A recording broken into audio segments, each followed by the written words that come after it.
Fit for Life Radio, episode 101, the second most important episode. Yeah, 101.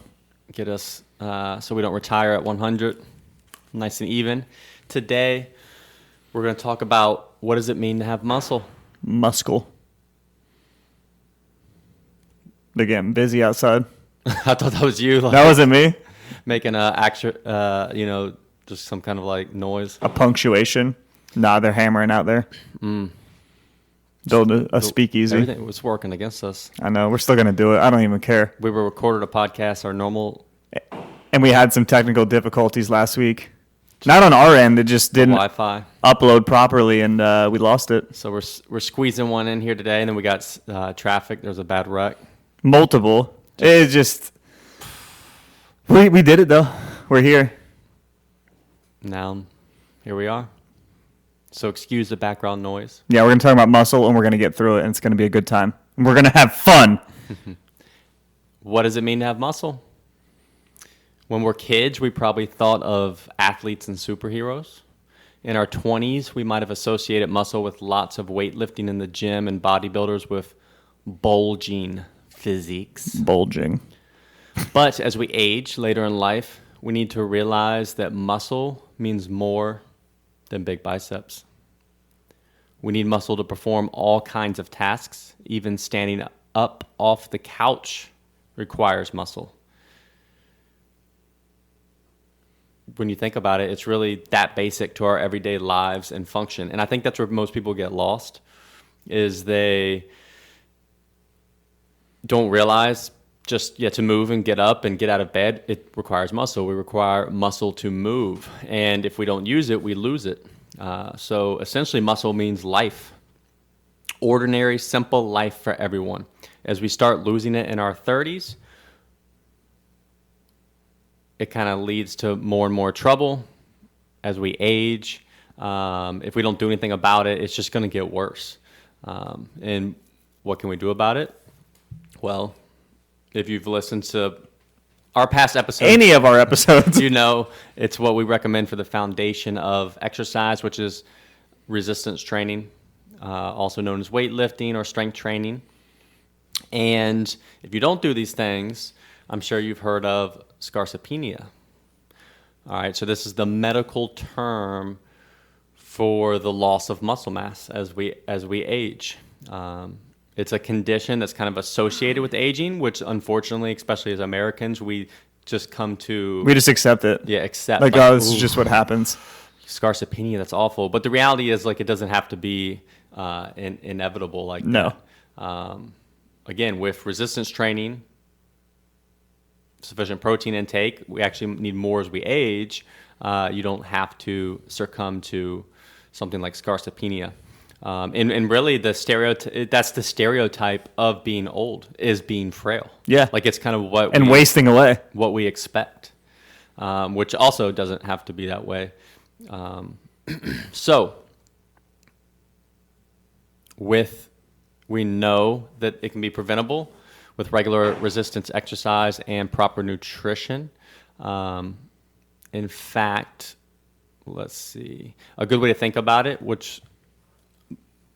this was a quote from Dr. John Morley with St. Louis University School of Medicine from the journal Family Practice. He says, sarcopenia can be considered for muscle what osteoporosis is to bone. So a lot of people know, oh my gosh, I got to take steps to prevent osteoporosis, the loss of, bone loss. Yeah. So eventually, like, we need to connect those dots. And treat it the same exact way. Yeah. Dr. Jeremy Woolston said in the National Institute of Health, sarcopenia is one of the most important causes of functional decline and loss of independence in older adults, which I've seen, with my family and stuff. Mm-hmm. And yeah, you get to where you can't even like function. Yeah. And you have to be cared for 24/7. So yeah, entering midlife, this starts to be kind of like something that stands out to you. So if you're 20, you don't think much about it. But as you age, getting close to your 40s and above, it really starts to like be something that people think about it. Yeah. And that's where, ironically, if most people haven't done resistance training up to that point, they think there's no point. Yeah, there's no hope. 'Cause Might it's as well like, not well, do I'm it. not trying to look good at the beach. I don't care about that stuff no more. So I'm not going to do it. But the reality is it's like the number one way to prevent it. So, and not just that, you have to realize like losing the muscle, the scarcopenia, it's what comes with that. So it's just not the act of, It's not just muscle. not having muscle. It's other things. Yeah, the weakness that comes with it, the increased risk of falling, then from that, your increased likelihood of Breaking fractures. something. Yep. Also, they're starting to see the connection of insulin resistance, obesity. So those are all kind of reasons to resistance train. And that muscle should mean a lot to you and really more to you as you age. Yeah, I mean, it's not just something that's an extra or something that should be all about vanity. It's you being able to do things, period. Like, it lets you do so much. And the reality is that doctors have known for decades, that you can reverse muscle loss of scarcopenia through resistance training. The problem is in general awareness. It's still, and we've used this kind of before, like when people think of muscle, they think of Arnold Schwarzenegger. Yeah. So it's like, I don't want to resistance train because I don't want to look like, a big bodybuilder. But that's just not the reality. Nah. That's a way different goal that takes other different things. Yeah. So you have to separate, the fact that if you resistance train, that means you thinking that means getting huge and muscular, right? Which is giving yourself a big pat on the back for thinking that you can get there really easily too. And that's the only reason to do it. And for most people, most people just want to be able to do whatever they want. Like a lot of things that I notice, and I'm sure you notice it too, when we get new people that come into our gym, is that like they just want to be able to do stuff with their family, like their kids or their grandkids, and they're like, I just want to be able to get up off the floor and be able to chase them around. Mm-hmm. That's it. Most of those people are not like, I want a six-pack. They just want to be able to do things with the people they love, because the thought of just having to sit there while life happens around them is probably very scary. So that can be a really strong motivator. Yeah. Essentially, muscle means function. Yeah. It's exactly what it is. Muscle, it moves our bones. Yeah. Without it, to raise your arm. Your bones don't move very well. Extend your elbow to pick up your leg. Yeah. It involves your muscle. So if you don't challenge it with sufficient resistance over time, you're going to lose it. Yeah. And it's... If you know me, you know I'm always on the run, up early and home late. So having a 3-hour morning routine isn't really in the cards for me. What is in the cards is AG1. It's a fast way to get vitamins and minerals I need to perform.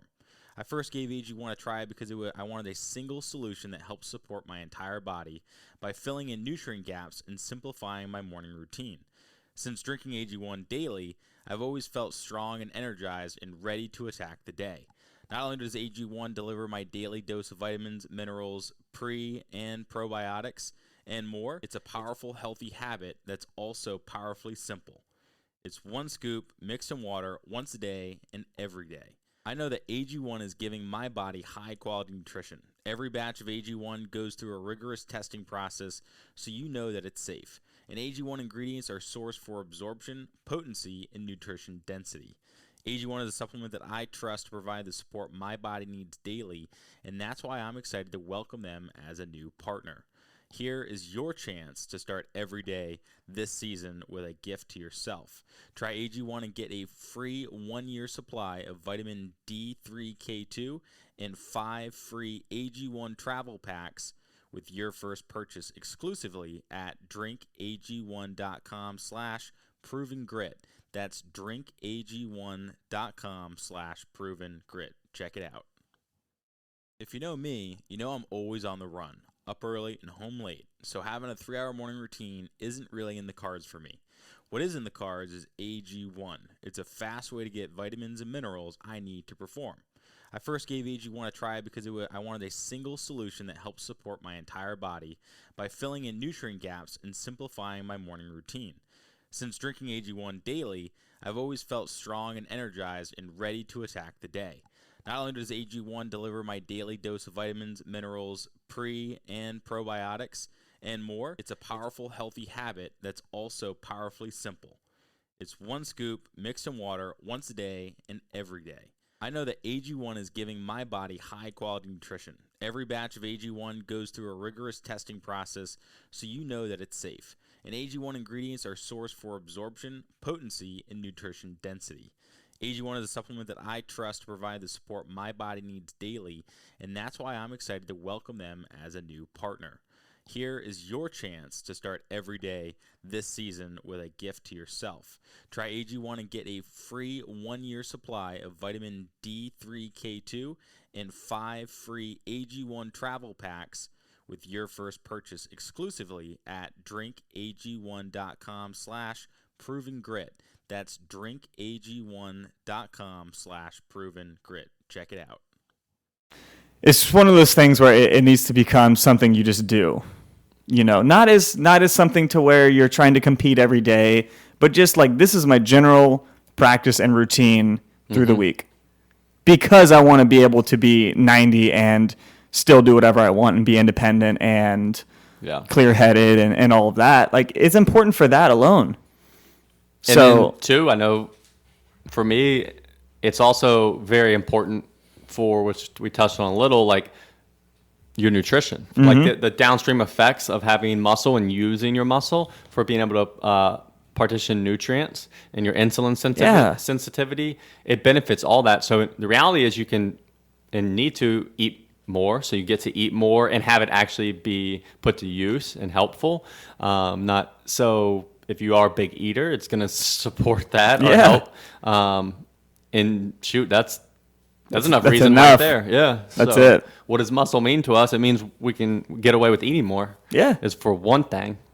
And not feel like we have to always restrict ourselves, because that alone is stressful too, mentally and physically. So, having a good engine so you can keep not feeding it whatever you want, but feeding it enough is a good side effect of that. Mm-hmm. So the reality is there's plenty of reasons and important meanings of having muscle, besides, looking good when you're 27 years old. Yeah. And the longer people do, work out and lift weights, the more it becomes a lifestyle. And I think the older we are, the less we expect to, turn into a bodybuilder or anything like that. I think a lot of people just, come to us because they want to be a little bit better.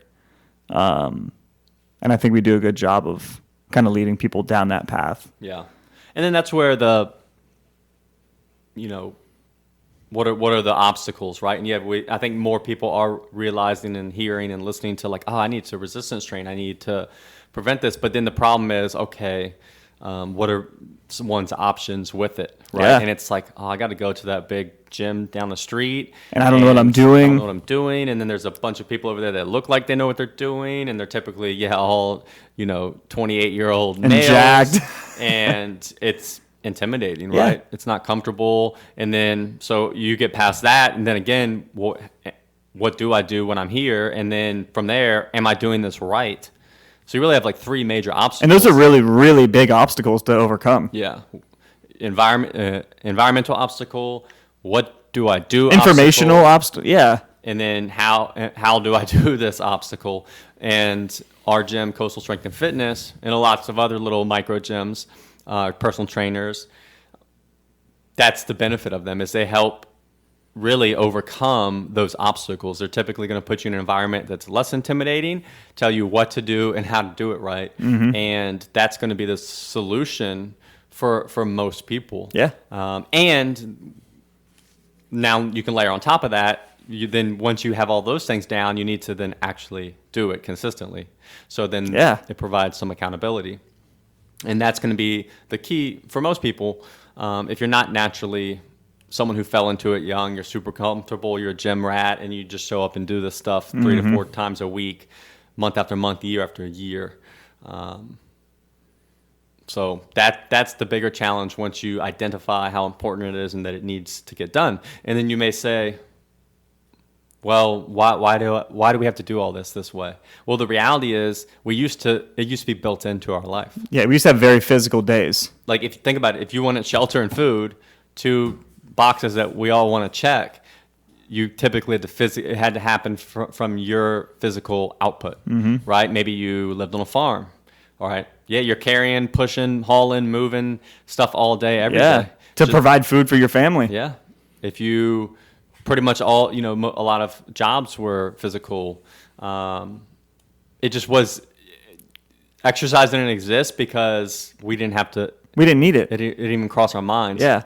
Because we were physically forced to like move our bodies. And even before that, right? Well, if you just wanted to eat, you had to hunt and gather, right? Which is going to mean walking, running. It's a lot of energy expenditure carrying, to do that. Digging. Yeah. Cooking. Fighting. Yeah, it's a lot. So really what's happened in the modern world is none of that exists anymore. Think about it. Yeah, we don't have to do it. It's now in the information age, and we can literally create a living, make money, and physically, well, now we don't even have to leave your house. And to eat, you don't even have to leave your house. Nah. So to make money, Uber Eats, baby. To make money to provide shelter and food, you don't even have to You don't have to move. lift a finger. You could lay in bed all day, work from your computer. Get food delivered. In your house. your house. And never do anything. Yeah.